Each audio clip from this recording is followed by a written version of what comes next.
کسی کا خیال ہے کہ اولاد کثیر کا باپ ہونا عزت و شرف کا معیار ہے، کسی نے سوچا کہ علم و فضل کی فراوانی ترقی کی معراج ہے۔ لیکن جب ہم اس عالم میں رنگ و بو میں غور و فکر کرتے ہیں اور ہم تاریخ کے دبیز اوراق پر نظر دوڑاتے ہیں تو یہ بات کھل کر سامنے آتی ہے کہ نہ تو صرف دولت کثیر حاصل کر لینا کامل کامیابی ہے، کیونکہ اکثر کثیر دولت کا مالک ہونا کامیابی کی علامت ہوتا تو قارون سب سے بڑا کامیاب ہوتا۔ جس کے پاس دولت کی اتنی فراوانی تھی جس کا اندازہ لگانا مشکل ہے۔ حضور علیہ الصلوۃ والسلام نے فرمایا کہ اس کے پاس اتنی وافر مقدار میں دولت تھی کہ اس کے خزانوں کی چابیوں کا گچھا اتنا وزنی تھا کہ 70 جوان انہیں اٹھانے کی کوشش کرتے تو ان کی پشتیں دوہری ہو جاتی۔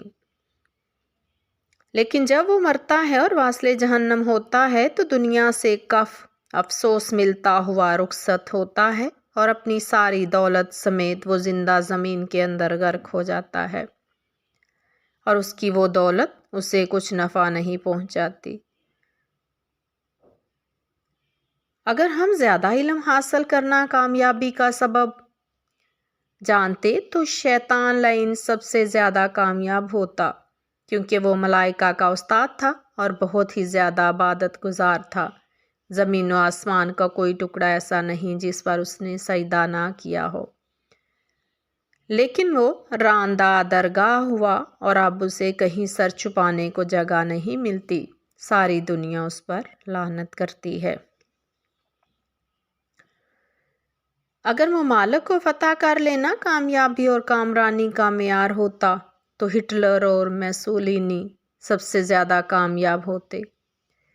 جن کا یہ نظریہ تھا کہ وہ فاتح عالم کی حیثیت سے اس دنیا میں براجمار رہیں گے،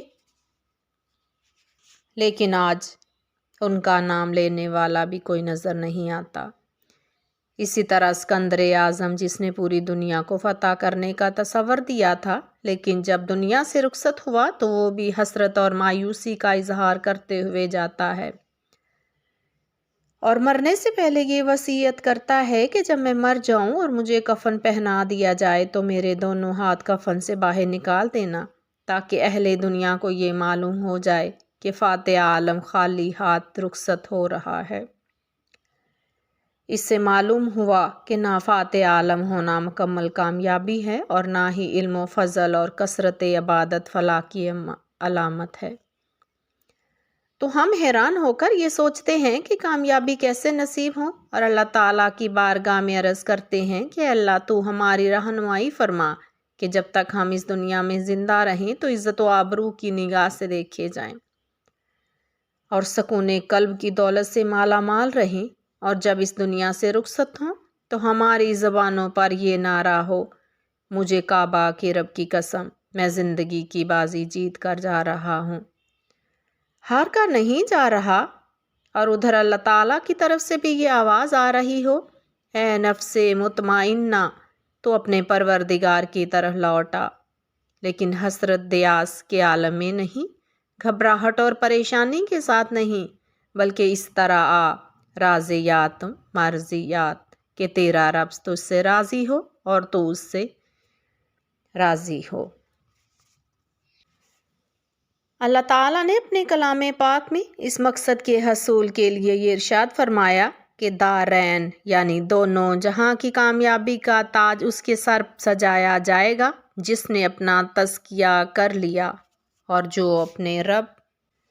کے نام کا ذکر کرتا رہا اور پنجگانہ نماز پڑھتا رہا، تو اللہ تعالیٰ نے فلاح دارین کے حصول کے لیے 3 باتیں فرمائی، یعنی دنیا اور آخرت کی کامیابی کے لیے 3 شرطیں ہیں۔ نمبر 1 تزکیہ نفس، نمبر 2 اللہ کے نام کا ذکر، اور نمبر 3 نماز پابندی سے ادا کرنا۔ تزکیہ نفس کا معنی یہ ہے کہ نفس امارہ کو شرک و کفر، بغض و حسد، عداوت و ناچاکی اور بخل و کنجوسی جیسی تمام ذمیمہ صفات سے پاک کیا جائے اور گناہوں کی آلودگی سے اسے صاف کیا جائے۔ اللہ کے نام کا ذکر۔ جب انسان کا دل گناہوں کی آلودگی سے آلودہ ہو جاتا ہے اور اس کی ظلمت